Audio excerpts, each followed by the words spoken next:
Hey buddy, watch this. Hello, Regis Kilbin is the name, and Hearthstone is the game, and this is part 8 of my Whispers of the Old Gods card review. I can't believe there are already more cards. Blizzard's doing a great job of releasing the new ones, and I got a handful of cool ones to review in this video. So let's go ahead and get started with the 4-mana Priest spell Shadow Word Horror. Destroy all minions with 2 or less attack. So essentially this is kind of a board clear, but it's not one that does damage, so it's not in the vein of like a Holy Nova or a Light Bomb. This one is just in the vein of Twisting Nether, and you'll see even the artwork is kind of familiar to the Twisting Nether artwork, except it's Murlocs instead of zombies and so on and so forth. So this does things a little differently than traditional Priest board removal. For instance, if you cast Holy Nova into a board with Imp Gang Boss for a Warlock, then in fact you're damaging that Imp Gang Boss and also spawning a 1/1.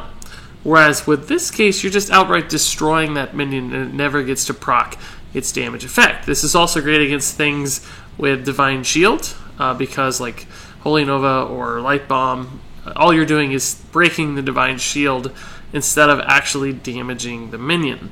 So this operates in a unique way. So it's kind of a mini Twisting Nether with a condition that's much cheaper, and of course it's also a Priest card. That said, I'm not sure that this is decidedly better than those other AoE alternatives I've mentioned. There are some limitations here. In fact, against aggro decks, where you're most likely probably going to want to use a card like this, most minions line up near the 3 attack spot. There are 1-drops that are 2/1s, and of course there's the occasional 2/4 3-drop as well. But after that, most stuff starts hitting the 3 attack range, like 3/2, 2-drops, 3/4s, particularly in classes that buff up minions, like Warlock with Defender of Argus and all these other different variations of buffs. So in the long run, even in aggro decks, most stuff is going to end up with more than 2 attack. And if it has less than 2 attack, or 2 or less I should say, like those 2/1 1-drops or like the 1/1 Imps and Silverhand Recruits of the world, then a card like Holy Nova might just be better anyway, because it has some advantages with the damage to the face and of course the heal to your side of the board. Even like a Wild Pyromancer combo could be better than a card like Shadow Word Horror. So this slots into an unusual spot, and I think it's going to be very meta-dependent whether this card really starts to gain any ground in control-style Priest decks. Also, keep in mind this destroys all minions, including those on your side of the board. So that Northshire Cleric that you played last turn is now gone. Various other 2-attack minions that Priest might have interest in as well. Can't play those anymore. It's all wiped away with Shadow Word Horror. So the limitations, the conditions, the lack of flexibility here, I think makes Shadow Word Horror a subpar, below average Priest removal spell. But who knows, depending on the deck,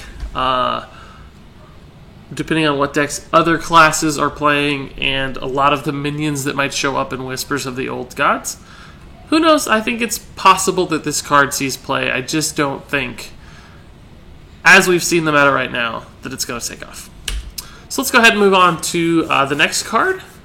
This is a neutral minion at 6 mana called the Scaled Nightmare. It's a 2/8 by default. It's one of those 2-attack minions that would get destroyed by Shadow Word Horror. But at the start of your turn, double this minion's attack. So it's a dragon as well. That's worth noting. It does add some depth perhaps to dragon decks. But I just absolutely think this card is very weak. So just compare this to a standard 6-mana vanilla card like Boulder Fist Ogre, right? That's a 6/7 by default. Now admittedly it's not a dragon, but still you're getting a 6/7 body for 6 mana. That's not an epic card. It's not new. It's part of the classic set.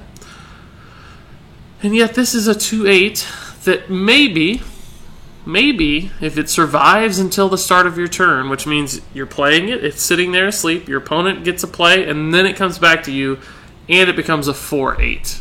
a 4/8. When you finally get to attack, it only goes to 4/8, which means it's still less total stats than a Boulder Fist Ogre, right? Boulder Fist Ogre has 13 total stats. A 4/8 is only 12. It's also weak to silences.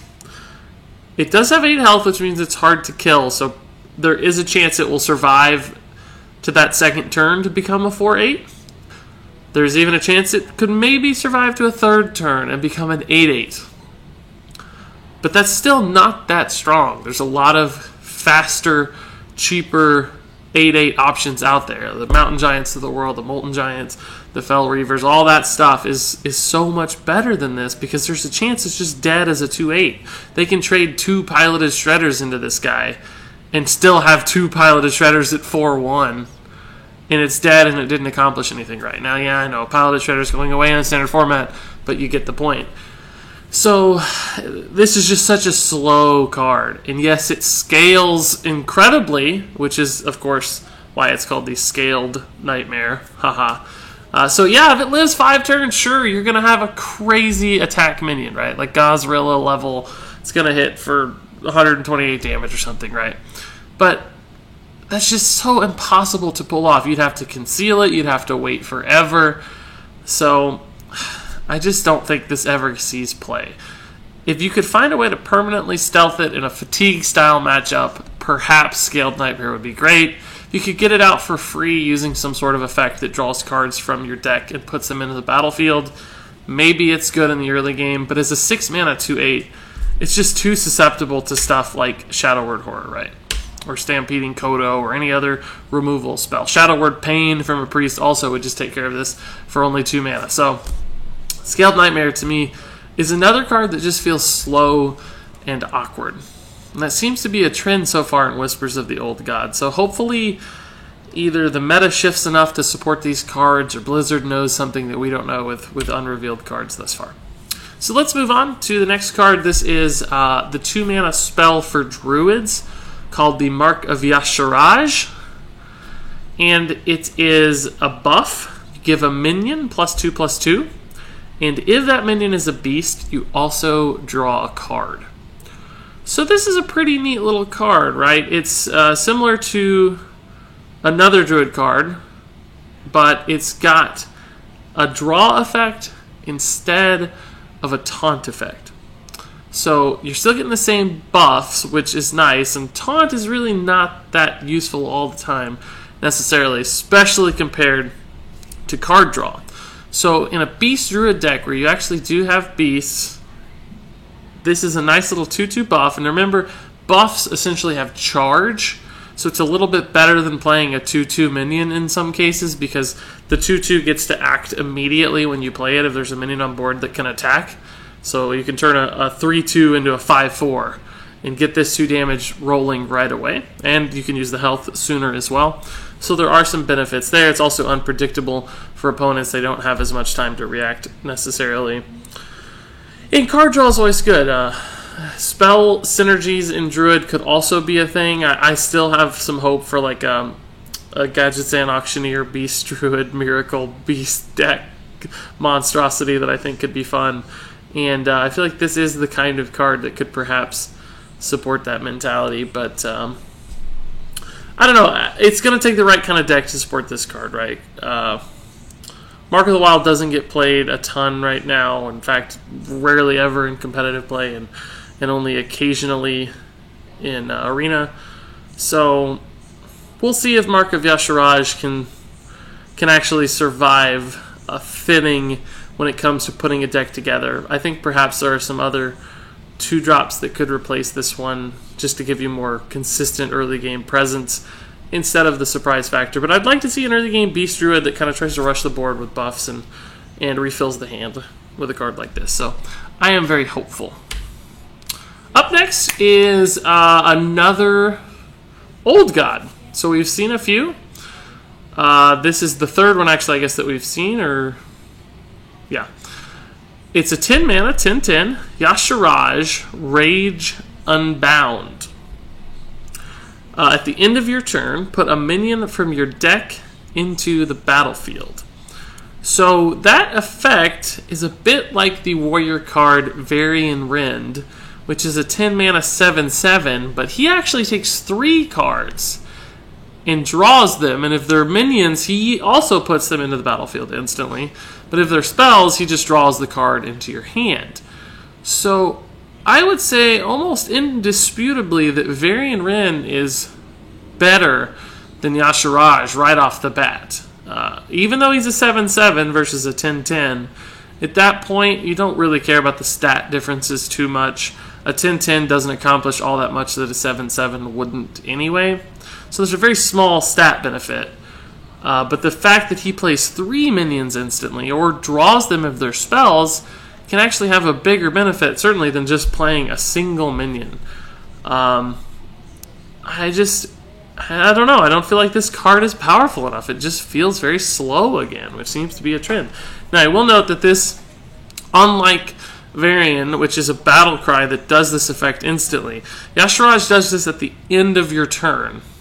So if he survives for multiple turns, you can kind of get like a Ysera effect happening, where you're generating value every single turn by playing a new minion each time. So if he goes unchecked, if he goes unbounded, as his name would imply, certainly he gets better than Varian Wrynn very quickly. But again, I just don't know that a 10/10 is going to be able to survive that long. We have not heard the standard format card adjustments yet, so Big Game Hunter may or may not be an answer to this. We don't really know, but there are lots of other hard removal spells in the game that can just delete a minion for a very efficient mana cost. So almost every deck has a way to deal with this, or every class, I should say, has a way to deal with this without causing themselves too many headaches. So having to spend 10 mana on an entire turn for just 2 minions, which is selected randomly, mind you, so you might get a bad minion off your Y'Shaarj draw. I just don't feel like it's going to accomplish much, even in the late game. And theoretically, this could even hurt you in fatigue battles as well, because you're thinning out your deck and drawing into fatigue even sooner. So, I don't know. It's a slow, awkward card yet again. So unless the meta starts to take some very serious shifts in Whispers of the Old Gods, I just don't think this one's going to make the cut. So let's move on next to the Scarum Cultist. This is a 6 mana neutral minion. It's a 7/6 in stats, and it has a battle cry, give your Cthulhu +2/+2 wherever it is. So this is just another one of the Cthulhu kind of generic buff cards. There have been a handful revealed thus far in previous videos. I've covered all those. And all of these have had a very similar style. The stat allocations for them are just kind of vanilla based on the mana curve, so nothing out of the ordinary for stats for mana. It's just a Boulderfist Ogre, basically stats, but switched. But then they also have the benefit of the battle cry, which always seems to give Cthulhu a +2/+2 buff of some sort. So again, if Cthulhu decks become a thing, I think this could be a fine on-curve card just to keep you present on the board and contesting until you're able to make that big Cthulhu play on turn 10. Yeah, there's a delayed passive effect here with this battle cry. So I have a worry that Cthulhu decks will fall behind somewhat substantially on the way to playing their Cthulhu, but depending on the class, the kinds of tempo removal they have, this kind of card could see play. It's just another nice, valuable Cthulhu synergy card. Moving on. Another 6 mana minion, actually, but this one is as boring, as generic, and as acceptable as it is. I think this one's actually pretty bad. This is the Ancient Harbinger. It's a 6 mana 4/6, so you can immediately see the decrease in stat efficiency here. You're only getting 10 total stats, when you should expect something like 13 in stats for a 6 mana minion. Plus a 4 attack, although good and sturdy at 6 health, 4 attack can make it difficult to trade into a lot of things which have 5+ health, particularly at the 6 mana cost, where many things come down as a 5/5. So this will trade awkwardly, not do a lot of work on the board likely. And there also is an effect, of course, at the start of your turn, put a 10 cost minion from your deck into your hand. So very clearly this is meant to be a way to draw into your Old Gods, right? There are a handful of different Old God cards that have been revealed, and if you've got a Cthulhu deck, and Cthulhu is the 30th card in your deck, you're probably in trouble, right? Because the big impact you've been waiting for, that you've been building up for the entire game, comes way too late in the game. So if you only include one 10-drop, Ancient Harbinger is the card that helps you find that 10-drop, pull it out, and use it. So in Cthulhu decks, certainly Ancient Harbinger feels like the kind of card that will help you guarantee Cthulhu is there when you need him. The problem I have with this card is that you're just giving up such a solid on-curve minion here. In other words, you're trading this off for cards like Emperor Thaurissan, Sylvanas. So many strong 6-drops in the game. A lot of good class 6-drop cards as well. And you're just getting a very vanilla 4/6. If this had Taunt, it would be a little bit better, but still probably not that good. And there are so many other just good card draw effects, and it's so rare for that Cthulhu to be the 30th card in your deck that I think you're sacrificing a little bit too much here with Ancient Harbinger to gain the benefits. Because even if you played this on turn 6, you still got to wait a few turns to get to that Cthulhu, right? And if you play this on turn 20, because you still haven't seen the Cthulhu, you're like, oh my gosh, where is my Cthulhu? I need him now. Then it might already be too late. This isn't the kind of high-impact card you might need at that point in the game, and it's likely that you're going to get the Cthulhu soon anyway. So why do you need to dig and sacrifice a valuable card slot at the 6-mana spot just for that effect? So I don't know. I'd like to see this used as a reliable way to suss out those old gods, but I don't think it's going to be worth the sacrifice for really powerful 6-drops that you can put in its spot. And then finally, I think we have yet one last card here, and it's a Paladin minion, and I think it might actually be one of the strongest minions we've seen yet in Whispers of the Old Gods. The 3-mana Steward of Darkshire. It's a 3/3 in stats, which is pretty reasonable for a 3-drop. 3/4, of course, you like to see it's a little sturdier, but 3/3 is not terrible. It can survive a lot of different 2-attack minions. But it's the effect here on Steward of Darkshire that makes it so devastatingly good to me. Whenever you summon a 1-health minion, give it Divine Shield. Now remember, this uses the keyword summon, not play. When it has the keyword play, that means you actually have to play the card from your hand onto the board for it to get the effect. So this is what Hobgoblin looks like. But with Steward of Darkshire, it's summon.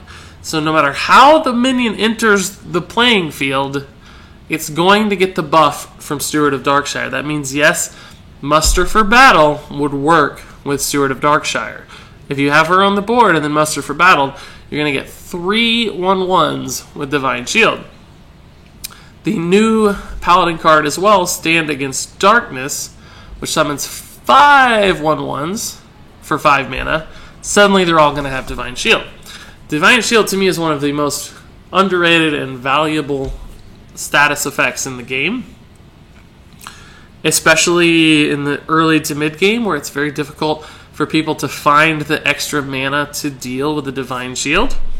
And in a class like Paladin, where there's a lot of different attack and buffing cards, like Blessing of Might, Blessing of Kings, you can essentially summon these really cheap minions all at once, give them Divine Shield, and then just sprinkle buffs onto the board, and you've got like these really scary attacking minions that can trade up and still be around as threats that require them to ping off or find AoE removal for. All that starts to piece together to me in a really, really scary aggro Paladin deck, which is already a pretty viable way to play Paladin. And this just seems like it could get even better and even scarier. Remember, 1-health minions, that's also stuff like Leper Gnome, Abusive Sergeant, all these really key 1-drops too. You could even swing a Magma Rager into your deck and make a nice little 5/1 with Divine Shield. I don't know that that'd be very good, but even like Wolf Riders though, right? A charging 3/1. It's already a surprisingly good card in an aggro list. It gets even scarier with Steward of Darkshire. So I like this card a lot. The potential seems crazy to me. It's going to work really well in a variety of different Paladin decks probably. It could even be the new Quartermaster in like a mid-range or control-style Paladin deck, where you play this in combo with like that Stand Against Darkness for 8 mana and have a really solid, sturdy board that's difficult for them to deal with. So I think Steward of Darkshire is an A-plus card. Really fantastic addition for Paladins. And that sums it up for part 8 of my Whispers of the Old Gods card review. If you have any questions about these cards or thoughts of your own, I'm happy to hear them. Please do leave a comment. Always appreciate the likes and subscribes. Thanks so much for watching, and until next time, game on.